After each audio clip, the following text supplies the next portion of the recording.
एक दिन ठाकुर जी मन में सोच के आए, आज हम लड़ेंगे रुक्मणी से। लड़ती नहीं है कभी भी। रुक्मणी जी कई बार पीली पोशाक निकाल के रखती हैं कि स्नान के बाद आप पीले वस्त्र पहनना। तो ठाकुर जी देखते हैं तो फिर सोचते हैं लड़ेगी अगर मैं नीले पहनूं तो नीले पहन लेते हैं। लेकिन रुक्मणी जी कुछ नहीं, अरे आप तो बहुत सुंदर लग रहे हैं, मैंने तो पीले निकाले लेकिन आप नीले में और ज्यादा अच्छे लग रहे हैं। ठाकुर जी बोले ये भी कोई बात है, हमने तो इसलिए पहने कि हमसे लड़े, ये लड़ती नहीं है। रुक्मणी जी पूछती हैं आज प्रसाद में क्या पाएंगे आप? तो ठाकुर जी बोलते हैं आज हम ये पाएंगे, ये पाएंगे, ये पाएंगे, बनाओ।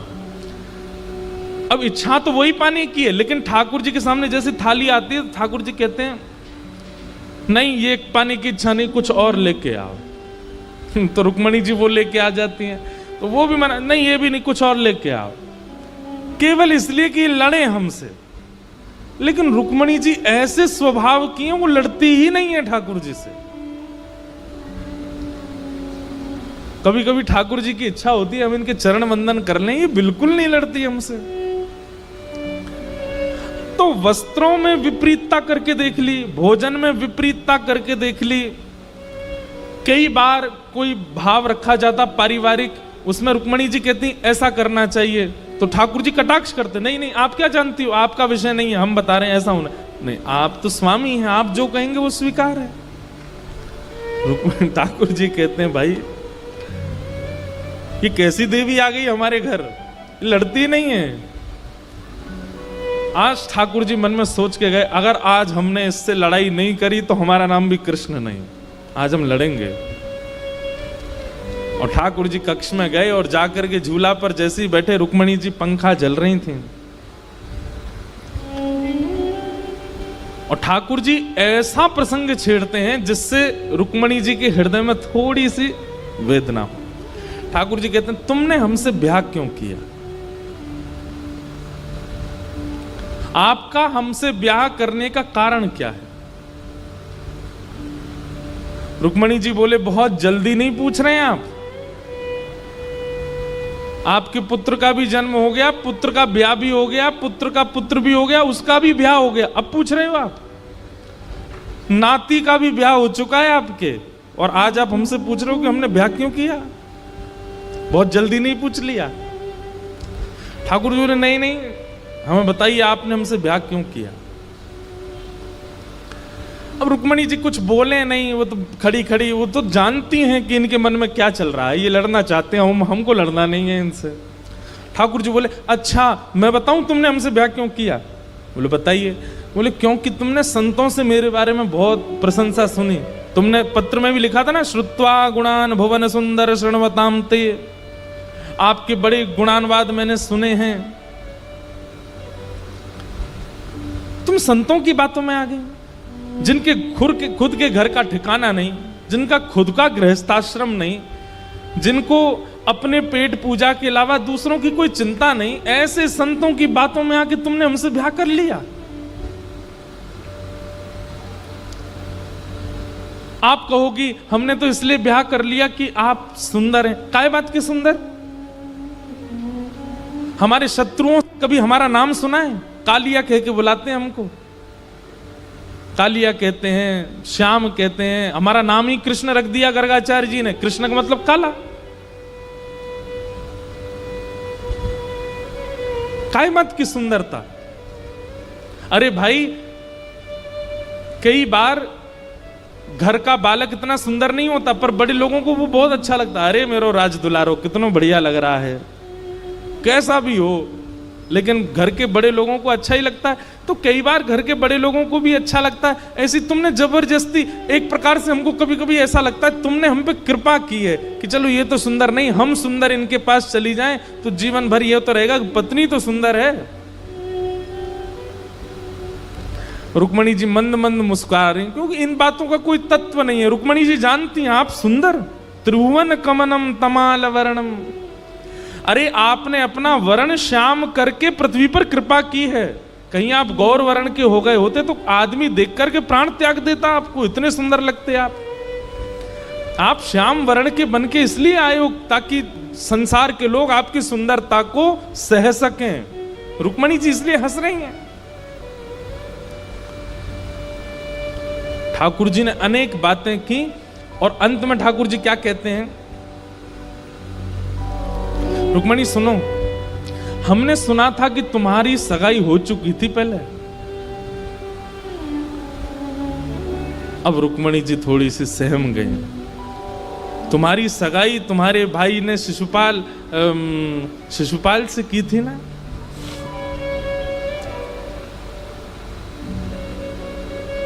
क्या कमी थी शिशुपाल में? रूपवान, गुणवान, धनवान, संपत्तिवान, सब कुछ तो था।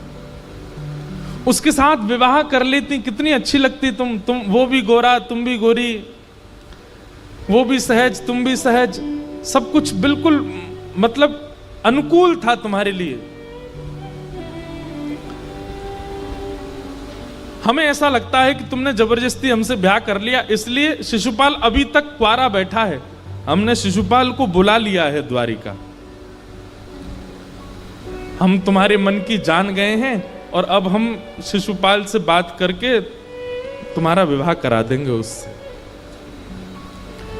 जब इस हद पर ठाकुर जी पहुंच गए कि ये कहने लगे कि हम तुम्हारा ब्याह करा देंगे शिशुपाल से,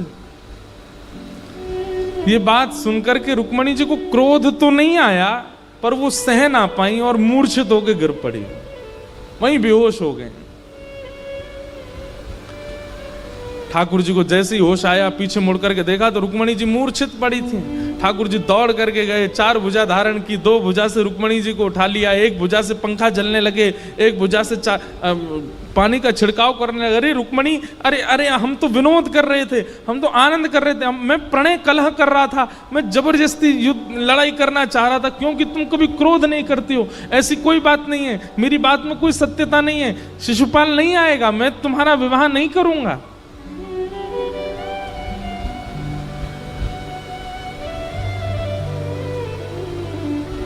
रुक्मणी जी को होश आया, और जब रुक्मणी जी को होश आया, ठाकुर जी ने रुक्मणी जी के नेत्रों में देखा तो अश्रु प्रवाह, और हाथ पकड़ लिया ठाकुर जी का, और हाथ पकड़ के रुक्मणी जी कहती हैं, स्वामी आप कुछ भी कहिए, मुझे सब स्वीकार है,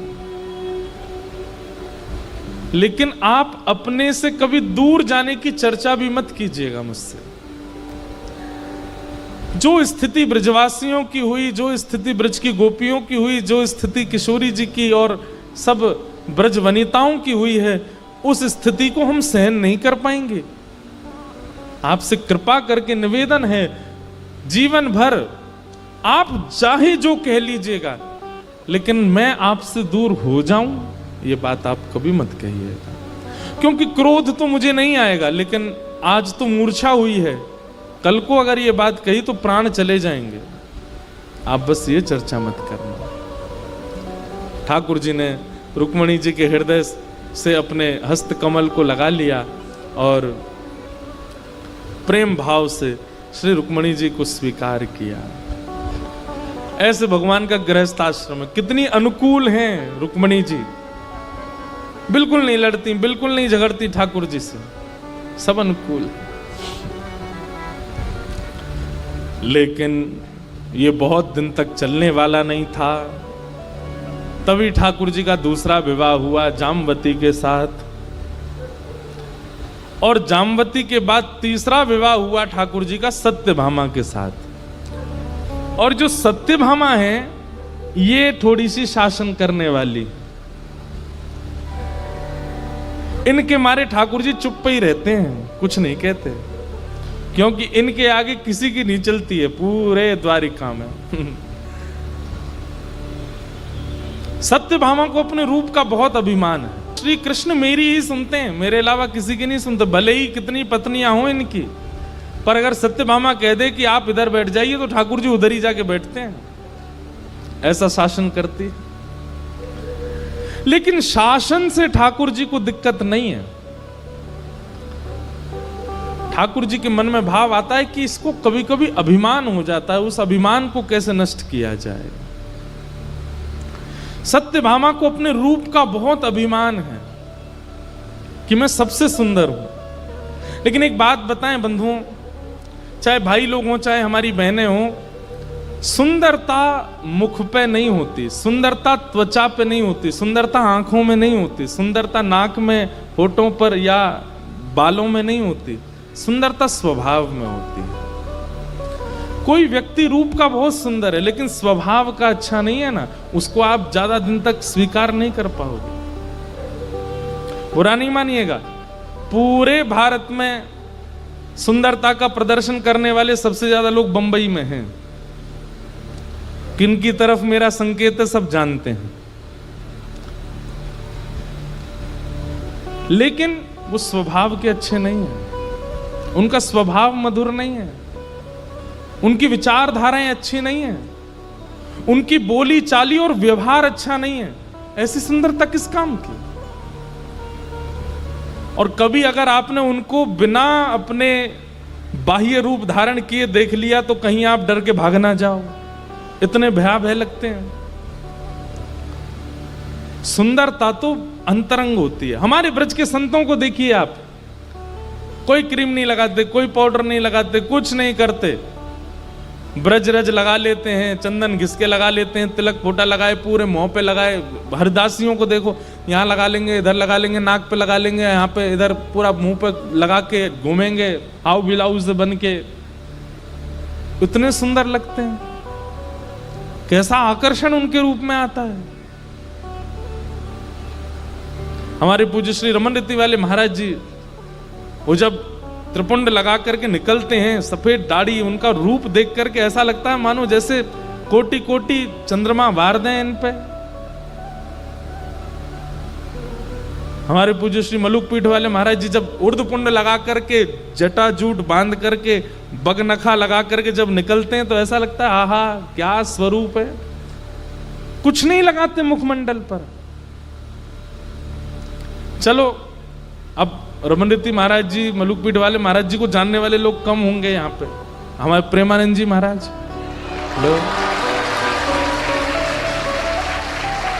ललाट पर 12 अंगुल का चंदन लगाते हैं। शास्त्रीय नियम है 12 अंगुल, 12 उंगली का चंदन होना चाहिए माथे पर। यहां से गिनो और यहां से फिर 12, ऐसे 12 उंगलियां गिन करके चंदन लगा होना चाहिए, शास्त्रीय नियम। हम तो जल्दीबाजी में श्री लगा लेते हैं। कभी अभी दत्त धाम में थे, वहां लगाते थे अपना पूरा चंदन यहाँ तक पूरा, नहीं तो विधान है शास्त्रीय कि 12 अंगुल, 12 अंगुल नहीं तो 8 अंगुल, 8 अंगुल नहीं तो 4 अंगुल, 4 अंगुल नहीं तो 2 अंगुल, नहीं तो 1 अंगुल। 1 अंगुल से भी कम तो नहीं होना चाहिए। तिलक एक श्री ही हो, भले ही हो। जब निकलते हैं 12 अंगुल का चंदन लगा करके, महाराज ऐसा लगता पछाड़ खा खा करके गिर रहे हैं लोग। कैसे? ये रूप का सौंदर्य नहीं है, ये आंख, नाक, कान, त्वचा, होठ, बालों का सौंदर्य नहीं है, ये स्वभाव की सुंदरता है। मुख की सुंदरता कुछ दिन आकर्षित कर सकती है, पर स्वभाव की सुंदरता स्वप्न में भी दिखेगी, चलते फिरते भी दिखेगी, चिंतन में भी रहेगी। स्वभाव की सुंदरता सबसे सुंदर है। और कहीं ना कहीं ठाकुर जी के मन में आज, अब देखो ये सब लीलाएं ठाकुर जी हमको ज्ञान दिलाने के लिए ही करते हैं, वास्तविकता नहीं है। सत्यभामा को जो अभिमान होता है सुंदरता का, वो है नहीं, पर हम आप सब सतर्क रहें इसलिए ठाकुर जी लीला में करवाते हैं कि तुम अभिमान करो। सत्यभामा को अभिमान रहता है अपने रूप का कि मैं बहुत सुंदर हूं, लेकिन ठाकुर जी के नेत्रों की पूछो तो वो किशोरी जी का चिंतन करते हैं। वो तो क्यों? क्योंकि स्वरूप का सौंदर्य नहीं है। हमारे श्री हित ध्रुवदास जी गाते हैं,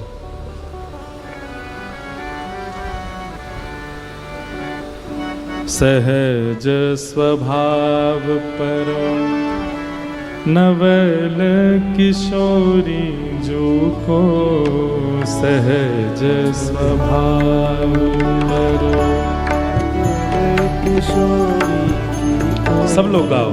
सहज स्वभाव परो नवल किशोरी जो को, सहज स्वभाव परो नवल किशोरी देखो, जिनको सुंदरता लगती है ना, इसे कहते हैं सुंदरता। ये है सुंदरता का श्रृंगार। देख लीजिए, सुन लीजिए।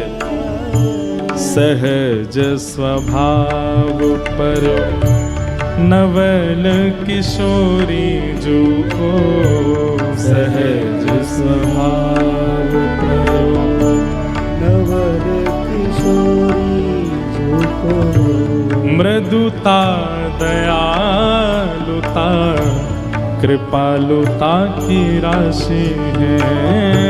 मृदुता दयालुता कृपालुता की क्या क्या है? मृदुता, दयालुता और कृपा। मृदुता किसे कहते हैं? बोलने में इतनी मृदुल हैं, ऐसी वाणी बोलती हैं कि कोई भी उनका हो जाए। दयालुता और कृपालुता की राशि है। राशि मतलब खान है, थोड़ा बहुत नहीं है, अद्भुत। ऐसी हमारी किशोरी जी। न कहूं न रिस कहूं, भूले हूं ना होत सखी। न कहूं न रिस कहूं, हाँ न कहूं न रिस कहूं, भूले हूं ना होत सखी। न कहूं न रिस कहूं, ना हो रहत प्रसन्न सदा, ही मुख हासे हैं। रहत प्रसन्न सदा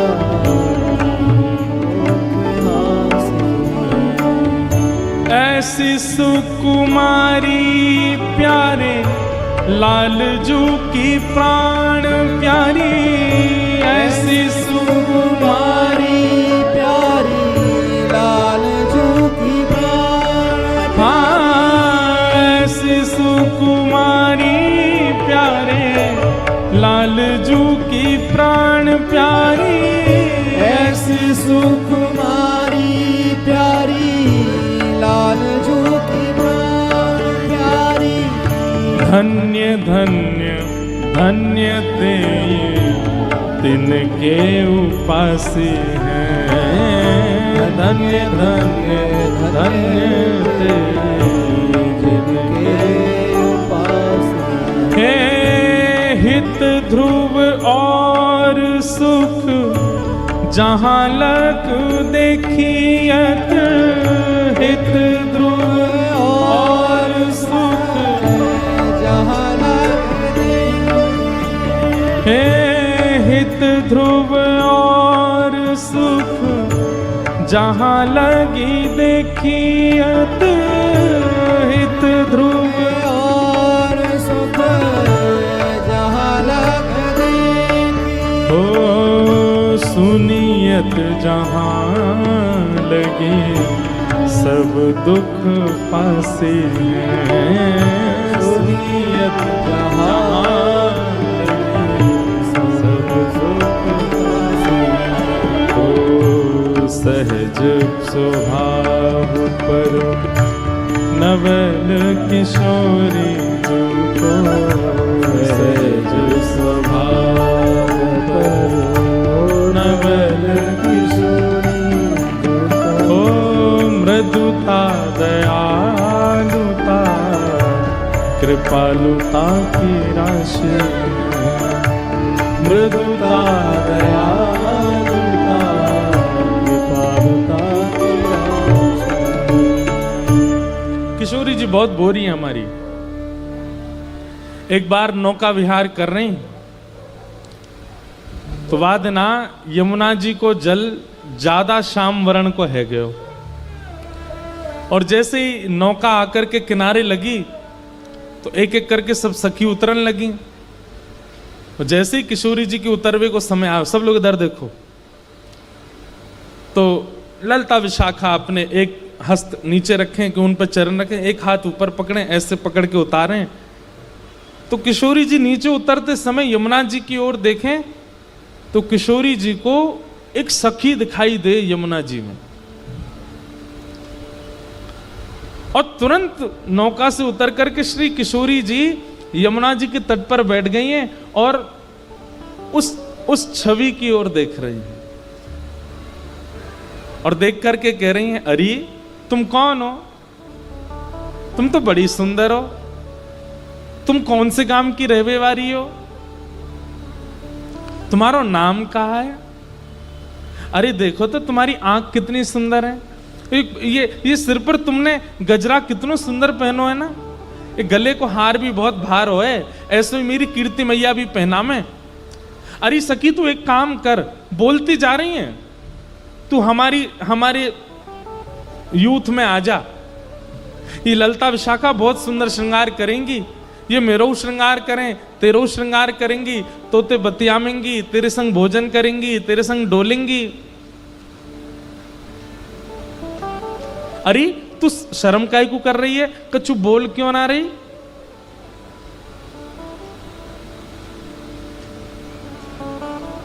रूठ के बैठ गई। अच्छा तू हमते बात ना करेगी, चल मैं तो ते रूठ रही हूं अब। अरे तू जाने ना है मुझे, इस सबरी मोते बात करवे को बैठी रहे और तू मैं तो ते बात कर रही हूं, तू मोते बात ना कर रही।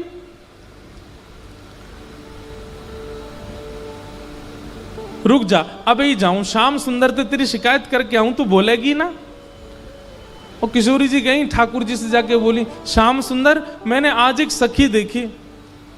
ठाकुर जी बोले अच्छा, तो फिर बोले देख ये सब मोते बात करें, ललता विशाखा ये सब मेरे संग रहे और वो ऐसी इतरा रही मेरे आगे, इतनी सुंदर है, इतनी सुकुमारी है, ऐसे वाक्य नयन है, ऐसी वाक्य नाक है, ऐसा सब स्वरूप है, लेकिन देख वो आ ना रही है मेरे पास। मैंने खूब कह ली तेरो श्रृंगार करेंगे तो भोजन करावेंगे तो संग डोलेंगे, लेकिन बताई ना रही कछु। ठाकुर जी बोले ऐसी कौन सी आ गई जो आपके बोलवे पे बोल नहीं रही है? अरे किशोरी जी आप तो तोतांत बात करने लगो तो उनके भी स्वर प्रकट है जाएं, आप तो मैनांत बात करने लगो तो उनके भी शब्द प्रकट है जाएं। अरे आप वृक्षन पे हाथ धर दो तो वृक्ष भी चैतन्य है जाएं। ऐसी कौन सी आ गई जो आपसे बात ना कर रही? लेके चलो मोए। ठाकुर जी लेके गई, देखो बो रही। ठाकुर जी बोले कहाँ है? अरे ये दिखना रही तुम्हें?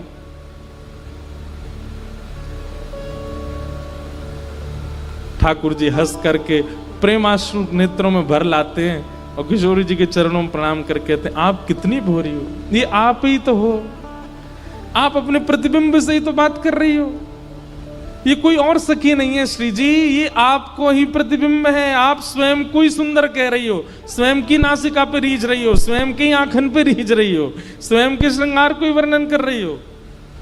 श्री जी तो ऐसे संकोच में आई, भाज गई माते, अरे मो तो पता ही नहीं जी मैं हूं, इतनी बोली है, इतनी सीधी है। ये सुंदरता है, मुख की सुंदरता नहीं, श्रृंगार की सुंदरता नहीं, स्वभाव की सुंदरता। अगर आपके मुख से एक बार श्री राधा निकलता है, एक बार श्री कृष्ण निकलता है और उनके गुणों से आप युक्त नहीं हो तो आपको नाम लेने का अधिकार नहीं है। ये ऐसे ऐसे आचार्यों की वाणियों को पढ़ा कीजिए और उनके तरह अपने अंदर गुण लाना प्रारंभ कीजिए, वो स्वभाव युक्त कीजिए। भगवान की जो तृतीय पत्नी है सत्यभामा, उनको थोड़ा अभिमान है। ठाकुर जी बोले सत्यभामा को अभिमान दूर करवे के काजे कछु तो करना पड़ेगा। और स्वयं ठाकुर जी क्यों नहीं कर रहे? डरते हैं, इनसे क्या कहेंगे हम।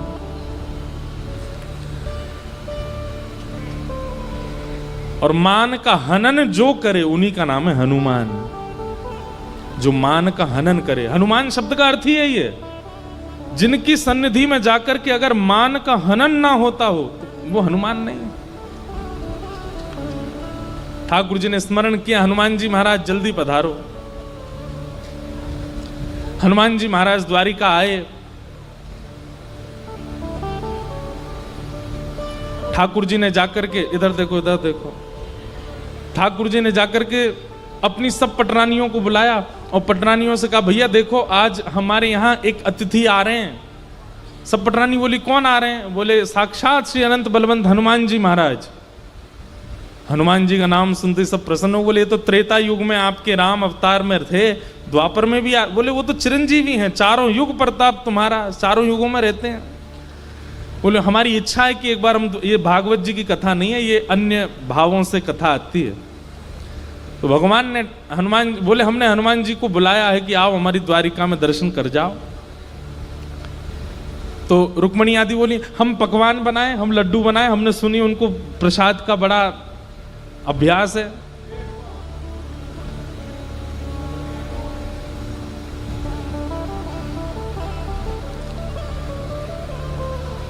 ये द्वार खोल दीजिए, वहीं बैठ जाएंगे, अब अंदर तो आ नहीं सकते, वहीं बैठा दो द्वार खोल के। इधर देखो, क्या बता रहा था मैं? हाँ, तो ठाकुर जी बोले वो सब तो ठीक है, लेकिन हनुमान जी का एक स्वभाव है। बोले क्या? वो हमको अकेले प्रणाम नहीं करते, तो बोले साथ में सीता जी होनी चाहिए तभी प्रणाम करते हैं। अब सब पटरानियां एक दूसरे का मुख देखने लगी, तो फिर हम क्या करें? अब सीता जी तो नहीं है। बोले सीता जी तो नहीं है, पर सीता जी के नैन कैसे हैं? मृग जैसे नैन हैं, सीता जी की ऐसी तोता जैसी नाक है, सीता जी के ऐसे ओष्ठ हैं, सीता जी के ऐसे गाल हैं, सीता जी के ऐसे केश हैं, सीता जी बोलती हैं तो ऐसे बोलती हैं। ठाकुर जी वर्णन करने लगे सीता जी का। अब सब पटरानियां सुनकर के कह रही हैं ओहो अच्छा, किशोरी जी ऐसी हैं, किशोरी जी। सत्यभामा का ये सारे गुण तो मुझ में हैं, मैं बन जाती हूं सीता जी। भगवान बोले हाँ आप ही बनो।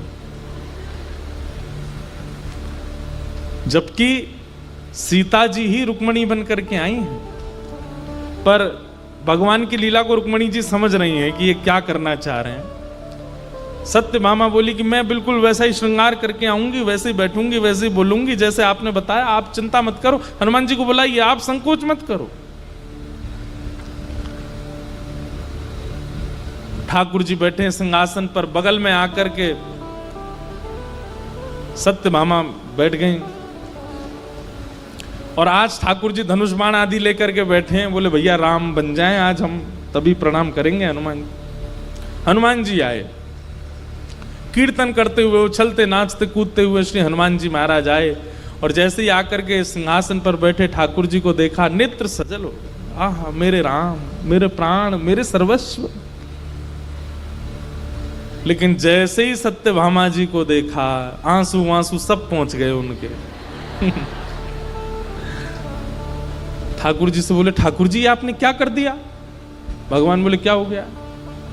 आप जानते हैं कि जब तक जानकी जी बगल में ना हूं मैं आपको प्रणाम नहीं कर पाता हूं। आप ये जानते हुए भी आपने जानकी जी कहां भेज दी, पता नहीं कौन किनको बैठा लिया अपने बगल में। ऐसे मत बोलो, ये जानकी जी ही तो हैं। ऐसी मृगनयन जानकी जी के, ऐसी नासिका जानकी जी की, ऐसे ही ओष्ठ जानकी जी के, ऐसा ही स्वरूप जानकी जी का। रावण बोला क्षमा करें महाराज, मैं रावण के यहां गया था लंका में, और वहां जब मैंने वहां की सुंदर मंदोदरी आदियों को देखा था,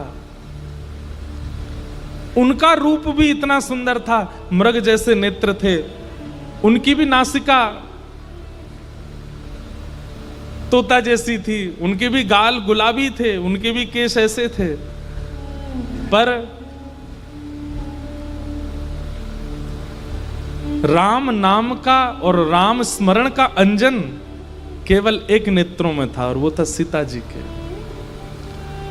वो नेत्रों में वो श्रृंगार नहीं था, क्योंकि अशोक वाटिका में बैठी थी, वहां श्रृंगार की व्यवस्था नहीं थी। और वहां बिना श्रृंगार की व्यवस्था में भी उनका रूप लावण्य ऐसा था कि मानो जैसे चंद्रमा को भी कभी कभी लज्जा हो जाती हो। क्यों? क्योंकि उनके रूप में संसारी सौंदर्य नहीं था। उनके एक एक अंग को देख करके ऐसा लगता था मानो एक एक रों से राम राम राम राम प्रकट हो रहा हो। और आपके बगल में जो इस वक्त बैठी हैं, उनके किसी भी रों से आपका नाम उद्दीपित नहीं हो रहा है। इसलिए क्षमा करें, मैं आपको दंडवत प्रणाम नहीं करूंगा। सत्यभामा जी तो रो रो के बेहाल हो गई, उनका सारा अभिमान चूर चूर हो गया। और तभी वहां पर लड्डू लेकर के, प्रसाद लेकर के, जैसे कोई अन्य घर के सदस्य सामान लेकर के आते हैं पवाने के लिए, ऐसी सब सखियां आ रही थी। उन्हीं के बीच में से रुक्मणी जी आई और जैसे ही लड्डू सामने पधराया और राम हनुमान जी ने जैसे ही रुक्मणी जी को देखा तुरंत करताल उठा करके नृत्य करने लगा। हाँ मेरी माँ आ गई, मेरी माँ आ गई, चरणों में दंडवत प्रणाम किया। और रुक्मणी जी के चरणों में निवेदन करे, ने किधर किसको, इधर किसको, इधर किसको, सत्यभामा आपने किधर आओ, आप इधर बैठो। और जैसे ही रुक्मणी जी बैठी दोनों की भले हाँ, आप प्रणाम। सत्यभामा जी का जो अभिमान था वो टूट गया, जाने किस स्थिति में पहुंच गया।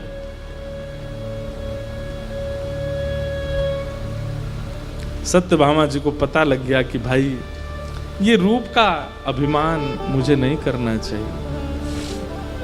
मान का हनन किया सत्यभामा जी के।